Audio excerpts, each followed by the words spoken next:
কি চালু করে দিয়েছেন।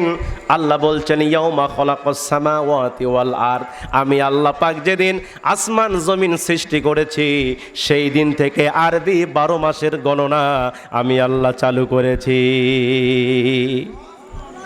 আমার মুসলমান ভাইরা দুঃখ লাগে, আফসোস লাগে, এই যে আরবি মাসের গণনার হিসাব আল্লাহ কোরআনে বর্ণনা করছেন মুহররম থেকে নিয়ে একেবারে 12 মাসের জিলহজ পর্যন্ত, কিন্তু দুঃখ লাগে, আফসোস লাগে, আমরা বাঙালি মুসলমান নামে মুসলমান হয়েছি কিন্তু আরবি 12 মাসের নাম আমরা জানি না। কথা কন না কে?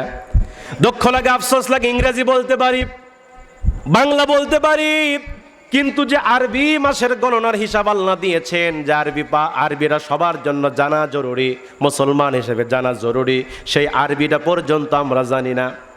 আল্লাহ রাব্বুল আলামিন বলছেন 4টি মাস হলো সম্মানিত, মিনহা আরবাতুন হুরুম, এই 12টি মাসের ভিতরে 4টি মাস হলো সবচেয়ে বেশি সম্মানিত। জোরে বলেন কয়টি মাস? আরো জোরে বলেন কয়টি? এই 12 মাসের ভিতরে মিনহা আরবাতুন হুরুম, 4টি মাস হলো বেশি সম্মানিত, মর্যাদাপূর্ণ।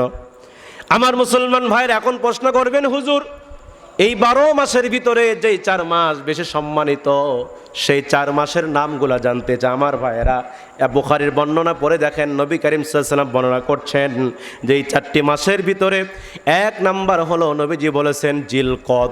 1 নাম্বার কি? জিলকদ। 2 নাম্বার বিশ্বনবী বলেছেন জিলহজ। জোরে বলেন 2 নাম্বার কি? জিলহজ। 3 নাম্বার বিশ্বনবী বলেছেন মুহররম। এই মুহররম, এই 3টি মাস ধারাবাহিকভাবে 3 মাস, আর একটি হচ্ছে রজব মাস। জোরে বলেন মোট কয়টা? 1 নাম্বার হলো জিলকদ, 1 নাম্বার জোরে বলেন কি? জিলকদ মাস। 2 নাম্বার হলো জিলহজ, 3 নাম্বার হলো 3 নাম্বার এই মুহররম, আর 4 নাম্বার রজব। এই 4টি মাস 12 মাসের মধ্যে সম্মানিত। এই জন্য আল্লাহ বলছেন যালিকাদ দীনুল কাইয়িম, আর এগুলো বিধান হচ্ছে আমি আল্লাহ পাকের পক্ষ থেকে সুপ্রতিষ্ঠ। ফালা তাজলিমু ফিহিন্না আনফুসাহুম, আল্লাহ বলেন এই 4 মাসের ভিতরে, এই সম্মানিত 4 মাসে তোমরা নিজেদের উপর জুলুম করো না, কারোর সঙ্গে ঝগড়া বিবাদে লিপ্ত হও না। কার হুকুম? জোরে বলেন। আল্লাহ বলেন এই নিষিদ্ধ 4 মাসের ভিতরে যুদ্ধ করো না, ঝগড়া ক্যাচাল বিবাদে লিপ্ত হও না, এই 4 মাসে তোমরা নিজেদের উপর জুলুম করো না।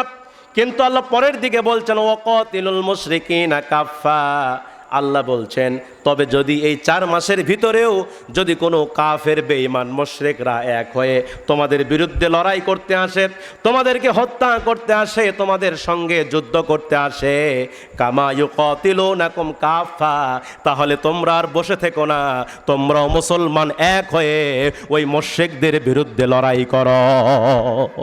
আল্লাহু আকবার বলেন।